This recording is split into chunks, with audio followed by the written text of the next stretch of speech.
ሰባተኛው ጠቅላላ ምርጫ በደጀን ከተማ አስተዳደር እየተካሄደ ነው የሚገኘው። በከተማ አስተዳደሩ በሚገኙ 12ቱ የድምጽ መስጫ ጣቢያዎች ላይ ነው ከ12 ሰዓት ጀምሮ የድምጽ መስጠት ስነ ስርዓቱ እየተካሄደ የሚገኘው። እዚህም አጠገቤ የደጀን ከተማ ነዋሪዎች ስለ ምርጫው አስተያየት ሊሰጡ አጠገቤ ላይ ይገኛሉ። አመሰግናለሁ። በቅድሚያ እስኪ ስሞትንና የት እንደሚኖሩ ይግለጹልኝ። ሀረግነሽ አቻም እባላለሁ። 02 ቀበሌ ቀጠና 2 እኖራለሁ። ምርጫው እንዴት ነበር? አሪፍ ነው። በተሳካ ሁኔታ የምፈልገውን መርጫለሁ። ስሜ መርጌታ ፋኑኤል እባላለሁ። የደጀን ከተማ 02 ቀበሌ ነዋሪ ነኝ።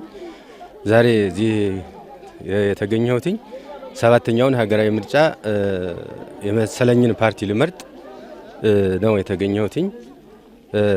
ይህን አስመልክቶም ደግሞ ዋናው ትልቁ ነገር ምርጫው ሰላማዊ፣ ፍትሃዊና ሀገራዊ እንዲሆን ለማድረግ ህብረተሰቡ በጣም ጥሩ ተሳትፎ እያደረገ ነው የሚታየኝ። እኔም ደስ ብሎኝ የመሰለኝን ፓርቲ መርጫለሁኝ ማለት ነው። የሚሆነኝን መርጫለሁ። በምርጫ ተሳትፌያለሁ።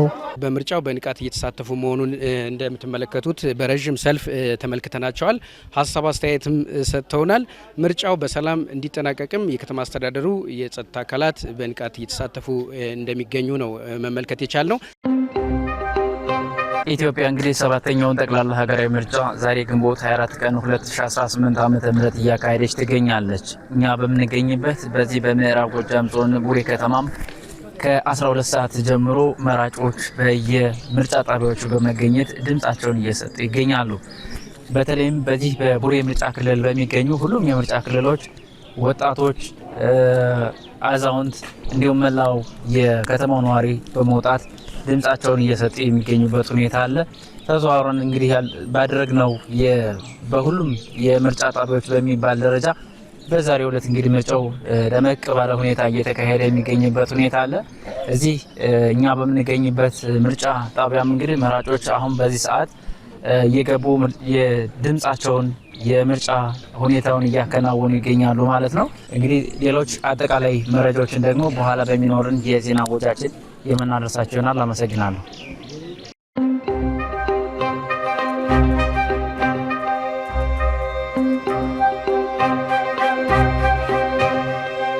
ኢትዮጵያኖች አሻራቸውን የሚያስቀምጡበት የምርጫ ስነ ስርዓት እየተካሄደ ነው የሚገኘው። በወረባቦ ወረዳ ቡልቡሎ ምርጫ ጣቢያ ሀ1 ላይ እንገኛለን። በዚህ ምርጫ ጣቢያ ከማለዳው 12 ሰዓት ጀምሮ ነዋሪዎች ድምጻቸውን ለመስጠት በሰልፍ እየተመለከትናቸው ነው የሚገኘው። በሚቀጥሉት 5 ዓመታት ይመረናል፣ ያስተዳድረናል የሚሉትን መንግስት ለመምረጥና ካርዳቸው ምን ያህል ዋጋ እንዳላት የሚያሳዩበት ስነ ስርዓት እየተካሄደ ይገኛል።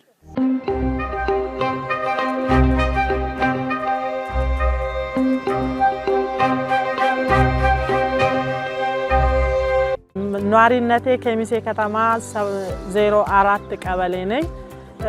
ሰባተኛ ዙር የምርጫ ዛሬ በጠዋቱ በሌሊቱ ወተን ይሆነኛል ያልኩትን መርጫለሁ። እናንተም ምረጡ ላለው ከጧት ጀምሬ እዚህ ተሰልፌ የዜግነት ኃላፊነቴን እየተወጣሁ ነው።